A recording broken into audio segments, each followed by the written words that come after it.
So for use case 2, manage the scrapbook, and then I'm doing function 5, provide a recommendations. So you can see at this screen, this is the scrapbook, and then if we click into the recommendations, there will be must have and good to have.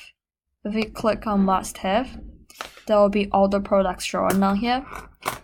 If you want to add it straightly from here to your cart, you can just add one, and then it will be in your cart. If you go back, and then if you don't want it, just click -1. For more details, you can click onto this picture. There will be more details on it about the inventory, the price, and then also you can click into the cart from here.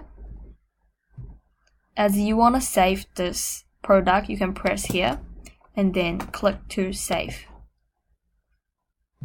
After you have saved it, you can go back and then check there will be the good to have, and then all function will be the same to the must have. And once you go back the recommendation to the home page, if you click after, it will show what will it look like with all the functions that you need, and then all the finishes will be in here as well.